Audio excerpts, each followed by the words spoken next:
உலகெங்கும் இருந்து கவனித்துக் கொண்டிருக்கின்ற டாக்டர் பிளஸ் நேயர்களுக்கு என்னுடைய வணக்கத்தை தெரிவித்துக் கொள்கிறேன். சித்தர்களுடைய தத்துவங்களையும் சித்தர்களுடைய வாழ்வியல் நெறிகளையும் தெரிந்து கொள்ளுகிற ஒரு அரிய வாய்ப்பு உங்களுக்கு வந்து சேர்ந்திருப்பதிலே மகிழ்ச்சி அடைகிறேன்.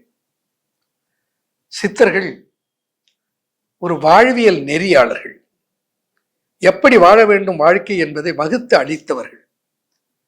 சித்தர்கள் வாழ்க்கையில் முழுமையாக வாழ்ந்து ஆனந்தமாக வாழ்ந்து, இன்றைக்கு 20 வயது முடிஞ்சதுன்னா இந்த 20 வயதுக்கு முன்ன என்ன வாழ்க்கை வாழ வேண்டும் அதை வாழ்ந்து விட்டேன் என்று 21 வயது வருகிற போது 20வது வயதுக்கு திருப்தியா குட்பை சொல்லணும்.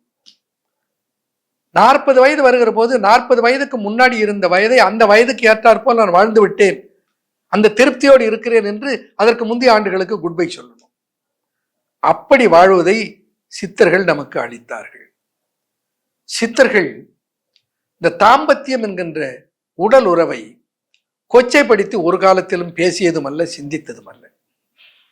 சித்தர்கள் தாம்பத்தியத்தை மிகச் சிறந்த ஒரு வாழ்வியல் நெறியாக சொன்னார்கள். ஒரு கேள்வி, பலருக்கு பல ஐயங்கள் இருக்கும், அதிலே ஒரு கேள்வி என்னை பலர் கேட்பது உண்டு. தினப்புணர்ச்சி நல்லதா என்று கேட்பார்கள். இதுக்கு ஒரு காமன் ரூல் என்று ஒன்றை சொல்லவே முடியாது, ஜெனரல் ரூல்னு சொல்லவே முடியாது. மாறாக, ஏன்னா இந்த 2 சமாச்சாரங்கள் இதிலே சம்பந்தப்படுகிறது. ஒன்று ஆணுடைய ஹார்மோன், இன்னொன்று பெண்ணுடைய ஹார்மோன். ஆண் பெண் இருவருடைய ஹார்மோன்களுடைய ஈர்ப்பு தான் அந்த லிபிடோ அண்ட் லஸ்ட். இந்த 2 ஹார்மோன்களும் எப்பொழுது சிறப்பாக உருவாகிறதோ உடல்ல, அப்பொழுதுதான் அவர்கள் இருவரும் பருவமடைகிறார்கள். பெண் பருவமடைவதை நாம் அறிகிறோம், உணர முடிகிறது. மாத விலக்கு என்ற பெயரிலே பெண் இனப்பெருக்கத்துக்கு தயாராகிவிட்டால் என்பதை நாம் புரிந்து கொள்கிறோம். ஆணுக்கு அது போல அந்த விந்து உற்பத்தி ஆகிற வயதை ஆண் பருவமடைந்த வயதாக நாம் எடுத்துக்கொள்ள வேண்டும். இந்த ஆண்களுக்கு பருவமடைந்து விட்டார்கள் என்பதை எப்படி அறிவது? அந்த விந்து இருக்கிறதே, விந்து உற்பத்தியாகி ஆணுடைய விந்து பையில், செமினல் வெசிக்கல், அதிலே அது சேகரிக்கப்படும்.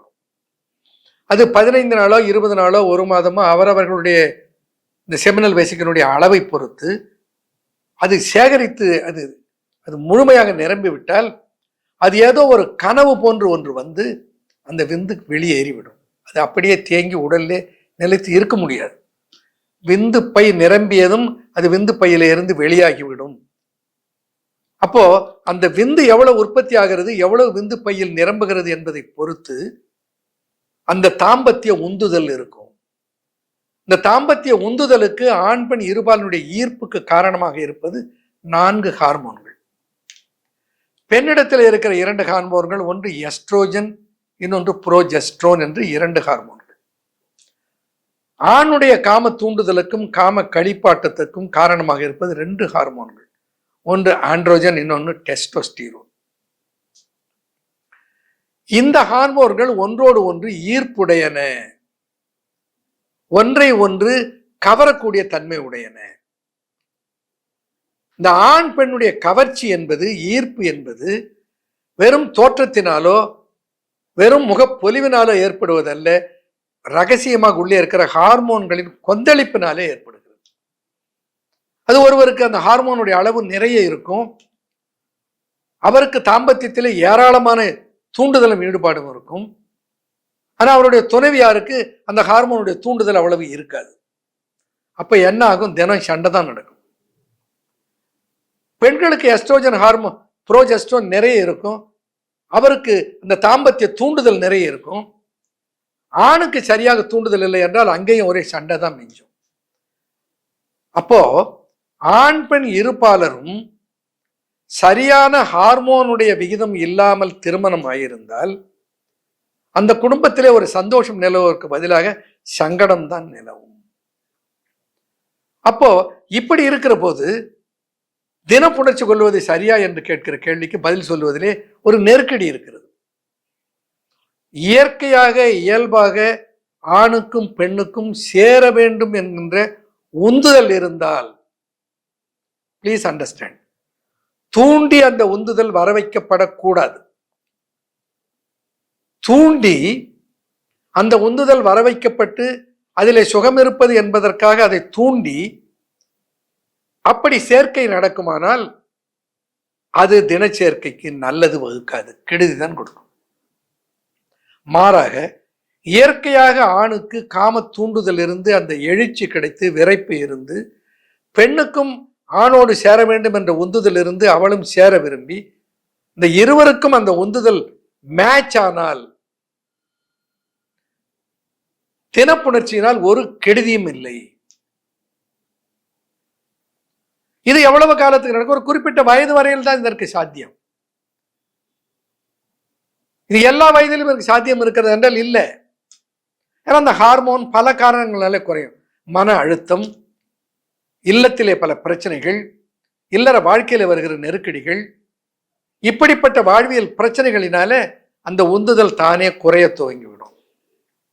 அப்படி உந்துதல் தோங்குகிற போது அதற்கு மருந்து எடுத்துக்கொண்டு அந்த உந்துதலை வர வைத்துக் கொண்டு சேரு நான் தினப்புணர்ச்சி கொள்வேன் என்றால் அது உடலுக்கு கெடுதியைத்தான் தரும். பொதுவாக ஒரு 40 வயதுக்கு மேல் ஆண் பெண் இருபாலருக்குமே அந்த உந்துதலில் ஒரு சரிவு இருக்கும்.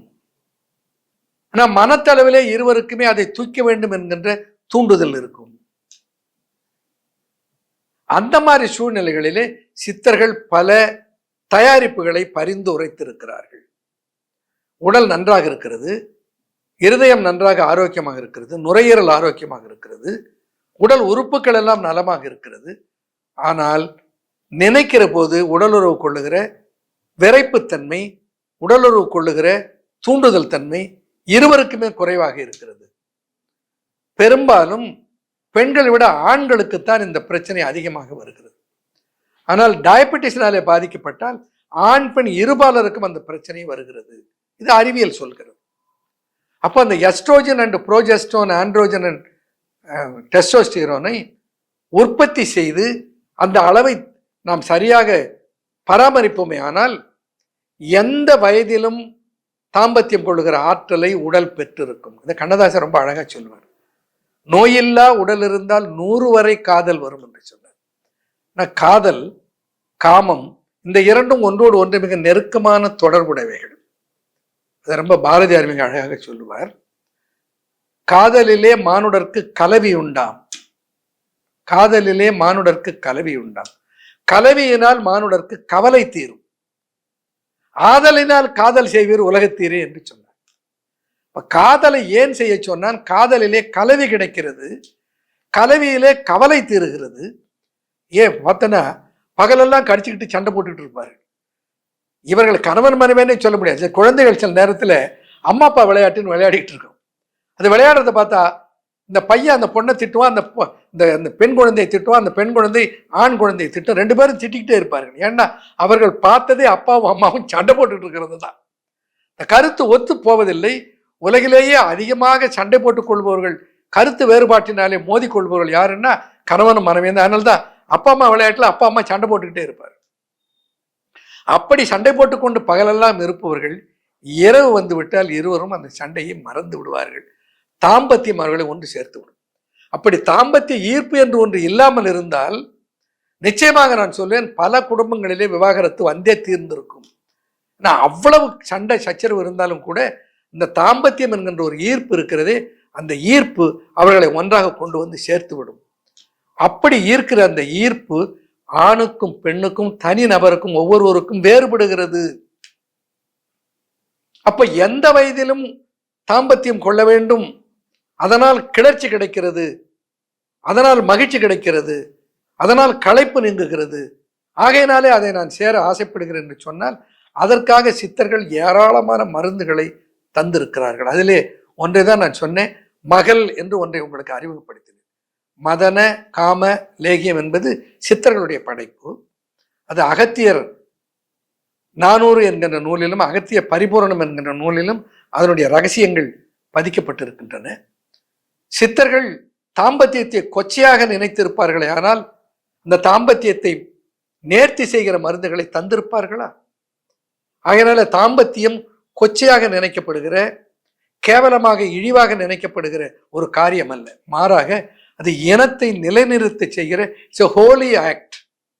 அதை ஒரு டேர்ட்டி ஆக்டாக நினைத்து நாம் மனதுக்குள்ளே அதை பற்றி ஒரு இழுக்கான எண்ணத்தை பதித்து விட்டோம். அப்படி அந்த எண்ணத்தை களைந்து விட வேண்டும். தாம்பத்தியம் என்பது நேர்த்தியான இயற்கை தந்திருக்கிற களைப்பையும் உடல் சோர்வையும் அகற்றி ஒரு கிளர்ச்சியை தருகிற இயற்கையான ஒரு அமைப்பு. அதை ஒரு சிலர் ஆரம்ப காலத்தில் இளம் வயதில் ஒரு நாளைக்கு பல முறை கூட சேருகிற ஆற்றல் அவர் உடலிலே இருக்கும். நான் பொதுவாக அன்றாடம் புணர்வது நல்லதா என்று ஒரு கேள்வி எழுப்பினால், இயற்கையாக ஒந்துதலிருந்து சேர்ந்தால் ஒரு கெடுதியும் வராது. அப்படியே அப்ப சித்தர்கள் இப்படி சொன்னாங்க, விந்து விட்டாயே நொந்து கட்டாயேன்னு சொல்லி. விந்து என்பது விந்து செல்களிலே நிறைய மைட்டோகாண்ட்ரியாக்கள் இருக்கின்றன. அந்த விந்தினுடைய ஹெட் பகுதியிலே குரோமோசோம் இருக்கிறது. அந்த குரோமோசோமில் இருக்கிற மேக்ரோ மாலிகூல் என்கின்ற டிஎன்ஏவில் பாஸ்பேட் செயின், பாஸ்பேட் மாலிகூல் இருக்கிறது. இந்த பாஸ்பேட் மாலிகூல் நமக்கு மிகவும் தேவையானது. ஏன்னா நம்ம உடம்புல அடினோசின் டைபாஸ்பேட்டை அடினோசின் ட்ரைபாஸ்பேட்டாக கிரப் சைக்கிளில் கன்வெர்ட் பண்ணப்படும் போது அந்த ஒரு பாண்ட், நாம் உண்ணுகிற உணவில் இருக்கிற சக்தி அந்த பாஸ்பேட் பாண்டிலே சேர்க்கப்படுகிறது. அதற்கு தேவைப்படுவது எது? பாஸ்பேட். இந்த பாஸ்பேட்டை அதிகமாக இழந்தால் நம்முடைய உடலில் இருக்கிற சக்தியை இழக்க நேரிடும். ஆகையினால தான் விந்து விட்டாயே நொந்து கெட்டாயே. எப்போ? அளவுக்கு அதிகமான புணர்ச்சி, அளவுக்கு அதிகமான தாம்பத்தியம், தூண்டி கொள்ளுகிற தாம்பத்தியம், தூண்டாமல் இயற்கையாக ஒரு எழுச்சியும் இயற்கையாக பெண்ணுக்கு ஆணை நெருங்குகிற தூண்டுதலும் இருந்தால் புணர்ச்சிக்கு தாம்பத்தியத்திற்கு ஒரு வரையறையும் ஒரு கோடிட்டு இது என்று சொல்லுகிற முறையும் சாத்தியமில்லை. இதை புரிந்து கொண்டு இயற்கையாக தாம்பத்தியம் செய்வதனால் எந்த கெடுதியும் இல்லை. மாறாக தாம்பத்தியம் கிளர்ச்சியும் களைப்பு நீக்கத்தையும் தந்து மகிழ்ச்சியும் சேர்த்து ஆயுளை நீட்டிக்கும் என்பதை புரிந்து கொள்ள வேண்டும். இதை பற்றி சித்தர்கள் சொல்லி இருப்பதை பாடல்களோடு வேறு பகுதிகளை தெளிவாக சொல்லுகிறேன். நன்றி, வணக்கம்.